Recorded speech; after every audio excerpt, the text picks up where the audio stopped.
Hello friends, कैसे हैं आप सब। आई होप सो बहुत अच्छे होंगे, स्वस्थ होंगे और मस्त होंगे। तो आज मैंने आपके साथ नमक पारे की एक रेसिपी शेयर की है जो 3 तरह की बनाई है मैंने। आप देख सकते हैं, ये काजू वाली है, ये बर्फी कट वाली है और ये स्क्वायर कट वाली है।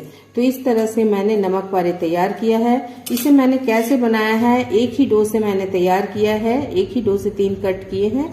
आप चाहे तो ऐसे बना सकते हैं। तो इसे मैंने कैसे बनाया है ये जानने के लिए आपको मेरी वीडियो पे बने रहना होगा। अगर अच्छी लगे तो लाइक कर लीजिएगा, शेयर कर लीजिएगा, सब्सक्राइब करना बिल्कुल मत भूलिएगा। तो चलिए बनाना शुरू करते हैं नमक पारे। तो चलिए, नमक पारे या सलोनी, हमारे यहाँ तो इसे सलोनी कहते हैं, आपके यहाँ क्या कहते हैं जरूर बताइएगा मुझे कमेंट बॉक्स में। तो इसे बनाने के लिए हमने ले लिया है ये 1 kg मैदा है। अब इसमें हम डालेंगे कुछ मसाले। आप मेरे तरीके से एक बार जरूर बनाइएगा। ये है मंगरेल या करायल जिसे कहते हैं करायल, ये है अजवाइन, ये है हींग और ये है गोल मिर्च पाउडर। तो हम थोड़ा सा इसे चटपटा टेस्ट देंगे और एक सौंधी सौंधी खुशबू भी देंगे साथ में। तो चलिए, ये करायल अजवाइन हमने 1-1 चम्मच लिया है, आधा चम्मच हमने गोल मिर्च पाउडर लिया है जिसे मैंने तुरंत अभी फ्रेश पीसा है, और ये हींग है। तो सबको हम डाल देते हैं इसमें। और साथ ही अब हम डालेंगे इसमें डालेंगे हम ये खाने वाला मीठा सोडा। नमक पारे बना रहे हैं तो बिना नमक के बन नहीं सकती, तो हम 1 चम्मच डालेंगे नमक, थोड़ी सी और डालेंगे। तो हमने आधा चम्मच नमक और डाल दिया है। अब इसमें हम डालेंगे ये तेल हम 100 से 150 ग्राम के करीब डालेंगे। अब हम इन सबको अच्छे से हाथों से मिक्स करेंगे, इस तरह से मोयन लगाएंगे। आप तेल की जगह घी का यूज भी कर सकते हैं, पर हमने आज तेल से ही बनाना है। तो चलिए, इसे अच्छे से हम दोनों हाथों से मल के करेंगे। आप चाहे तो एक हाथ से भी कर सकते हैं, तो मैं तो अभी एक हाथ से ही कर रही हूँ। तो इस तरीके से हम सारे चीज़ों को इसमें अच्छे से मिक्स करेंगे।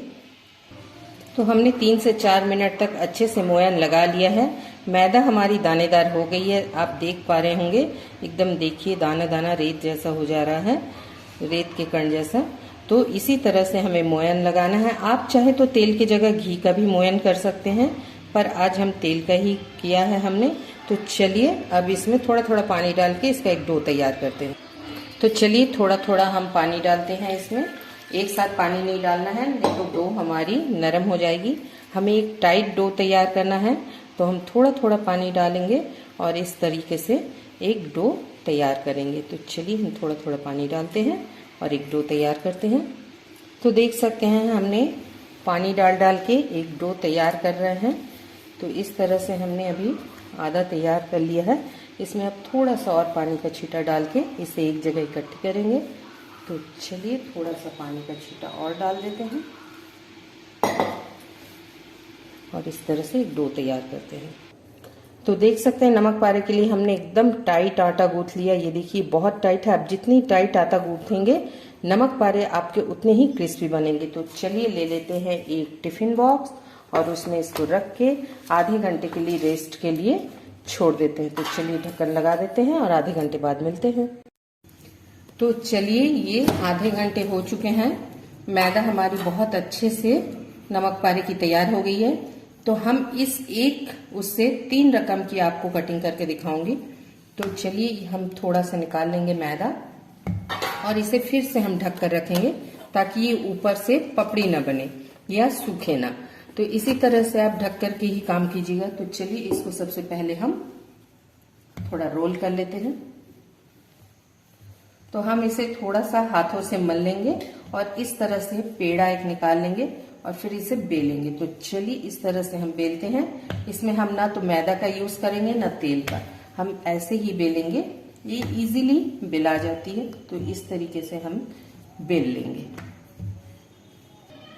तो देख सकते हैं, हमने इस थिकनेस में बेला है।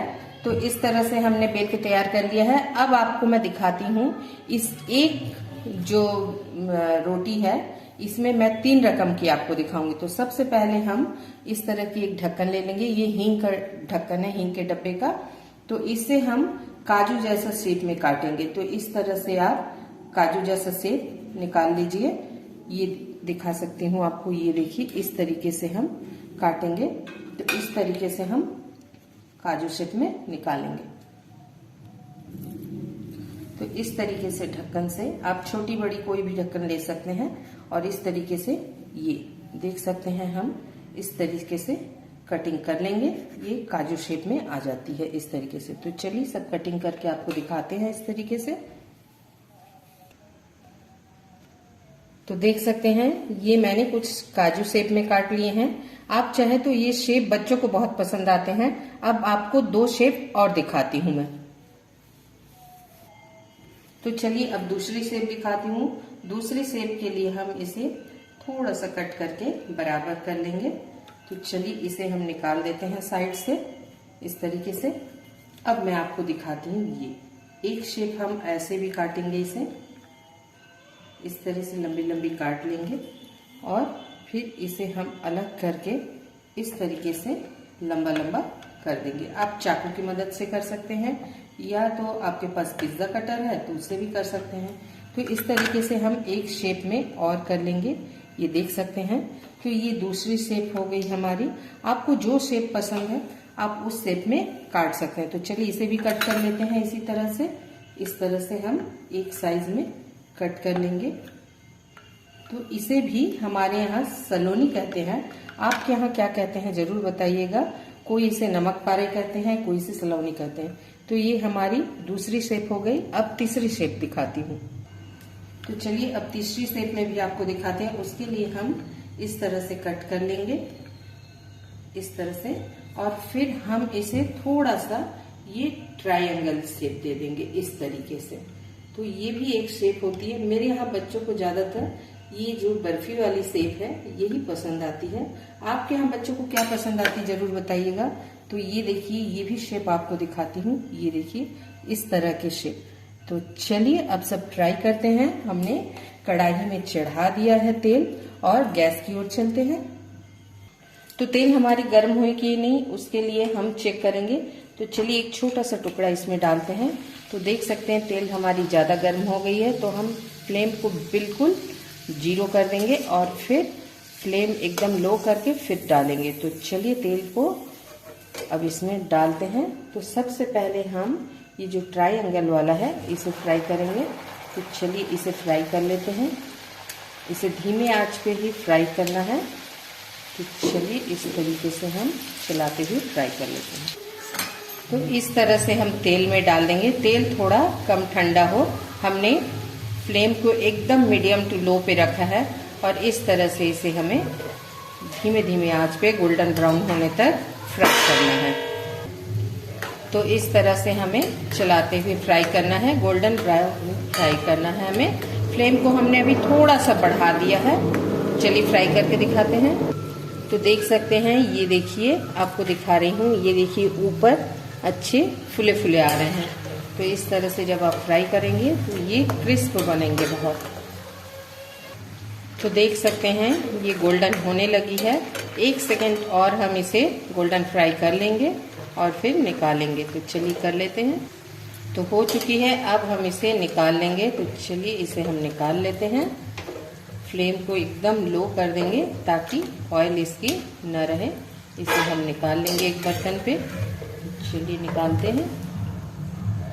अब हम ये काजू शेप में जो काटा था इसे फ्राई करेंगे। फ्लेम को हमने लो ही रखा है देख सकते हैं। तो इस तरह से हम डाल देंगे। उतना ही डालेंगे जितना तेल में अच्छी तरह ये फ्राई हो सके। तो इसे भी हम चलिए अब इसी तरह से फ्राई कर लेते हैं। इसे भी हमें गोल्डन ब्राउन ही फ्राई करना है। जब आप एकदम लो फ्लेम पे इसे फ्राई करते हैं तो ये अंदर तक सिकती है। अगर आप हाई फ्लेम में फ्राई करेंगे तो अंदर से कच्ची रह जाएगी और ऊपर से जल जाएगी, यानी कि जल्दी पक जाएगी। तो हमें थोड़ा सा पेशेंस रख के इसे फ्राई करना चाहिए ताकि ये ऊपर से अंदर तक एकदम अच्छी सी क्रिस्पी तले। तो चलिए ये हमारे हो चुके हैं। देख सकते हैं हमारे गोल्डन ब्राउन हो चुके हैं। इससे ज़्यादा नहीं करना है क्योंकि ये ठंडी होने के बाद थोड़ी सी और कलर आ जाएगी इसमें। तो चलिए अब इसे भी हम निकाल लेते हैं। इस तरीके से हम निकाल लेंगे। तो देख सकते हैं इसे हमने प्लेट में निकाल लिया है। देखिए कलर थोड़ी डार्क हो गई है। तो चलिए अब हम ये स्क्वायर वाली जो हमने काटा था लंबे लंबे साइज में, अब उसे भी डाल देते हैं। फ्लेम को हमें लो ही रखना है और अब इसे भी फ्राई करके आपको प्लेटिंग करके दिखाते हैं। तो चलिए इसे भी फ्राई करते हैं। हमने एक ही मैदे से, एक ही डो से हम 3 रकम की नमक पारे बना रहे हैं। तो चलिए इसे भी फ्राई कर, इसे भी हमें सेम प्रोसेस से ही फ्राई करना है, मीडियम टू लो फ्लेम में। देख सकते हैं ऑयल हमारी धीरे धीरे हो रही है, तो इसे भी इसी तरह से फ्राई करके आपको दिखाते हैं। तो ये भी फ्राई हो चुके हैं। चलिए इसे भी निकाल लेते हैं और चलिए आपके साथ प्लेटिंग पे मिलते हैं। तो देख सकते हैं मैंने आपके लिए ये बर्फी कट वाले, काजू वाले और ये इस तरह से लंबे वाले मैंने नमक पारे तैयार कर दिए। ये एक ही डो से मैंने 3 रकम की कटिंग की है। आप चाहे तो कोई सी भी कटिंग कर सकते हैं, चाहे तो तीनों बना सकते हैं। तो आपको मैं एक तोड़ के दिखाती हूँ। ये देखिए कितनी क्रिस्पी बनी है, ये देखिए, साउंड भी सुन सकते हैं और अंदर तक सिकी है। तो ये सब इसी तरह सिकी है। ये काजू वाले भी दिखाती हूँ, ये देखिए सब बराबर सिके हैं और ऑयल एकदम नहीं पीती है ये। तो इस तरह से आप भी बना लीजिए। अगर मेरी ये रेसिपी नमक पारे की आपको अच्छी लगी हो तो लाइक शेयर सब्सक्राइब करना मत भूलिएगा। नए हैं तो सब्सक्राइब कर लीजिएगा और इसी तरह की अन्य वीडियो को देखने के लिए बेल नोटिफिकेशन को ऑन कर लीजिएगा। तो कल फिर मिलूंगी आपसे नए रेसिपी के साथ। तब तक हंसते रहिए, स्वस्थ रहिए, मस्त रहिए। थैंक यू दोस्तों, बाय बाय दोस्तों, हैव ए नाइस डे।